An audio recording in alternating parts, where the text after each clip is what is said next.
উদয়ের পথে শনিকার বাণী, ভয় নাই ওরে ভয় নাই, নিঃশেষে প্রাণ যে করিবে দান, ক্ষয় নাই তার ক্ষয় নাই। বাঁচলে গাজী আর মরলে শহীদ, বাঁচলে ভূখণ্ড আমাদের, মরলে জান্নাত।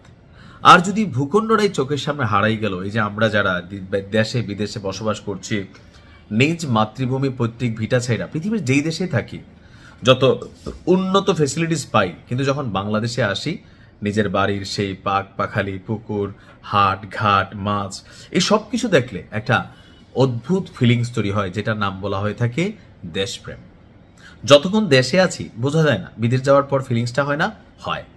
তো ইরানের জনগণের, বিশেষ করে যারা স্বাধীনতাকামী গোষ্ঠী, বিশেষ করে যারা পশ্চিমাদের বশ্যতা স্বীকার করতে রাজি না, বিশেষ করে যারা মনে করে যে 100 দিন শিয়ালের মতো বাইচে থাকা লাভ নাই, বাঘের মতন 3 দিন বাঁচবো বা সিংহের মতন 5 দিন বাঁচবো, তারা এটা কোনোভাবে মেনে নিতে পারতেছে না যে এই লড়াইটা যদি হাইরা যায় পরিণতি কি হবে, একদম বাদ, একদম শেষ।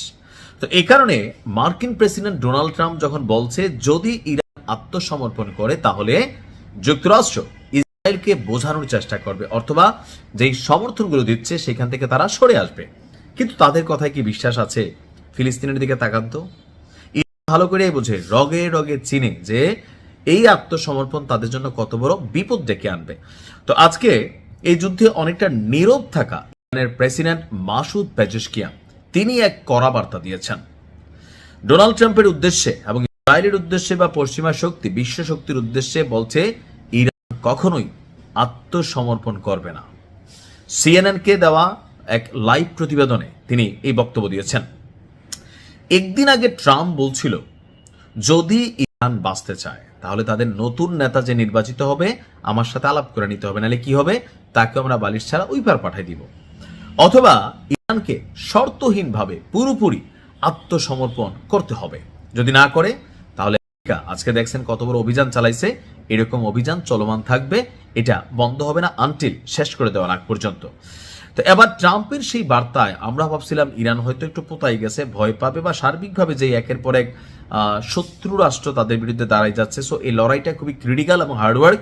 সো ইরান সম্ভবত কূটনৈতিক চ্যানেলে কিছু শর্ত প্লাস মাইনাস করে, আমার ধারণা ছিল হয়তো মানলেও মানতে পারে, কিন্তু আমাদের সবাইকে অবাক করে দিয়ে ইরানের যিনি প্রেসিডেন্ট আছেন মাসুদ পেজেশকিয়ান, তিনি বলছেন যে তারা আমাদের নিঃশর্ত আত্মসমর্পণের স্বপ্নকে কবরে নিয়ে যাবে।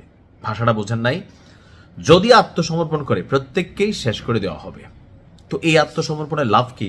এই রাষ্ট্রটা যেটার জন্য এত জীবন দিলাম, লড়াই করলাম, তাহলে সেই রাষ্ট্রটাই হাতছাড়া হয়ে যাবে।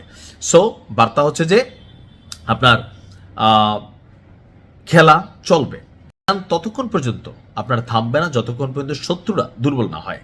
তো এর মাঝখানে আপনার ওনার বক্তব্যের প্রেক্ষিতে যুক্তরাষ্ট্রের অর্থমন্ত্রী যে আছে স্কট বেইজেন্ট, সে আবার বলছে ইরানের উপর আমাদের বৃহত্তর বোমা বর্ষণ কর্মসূচি পরিচালিত হবে।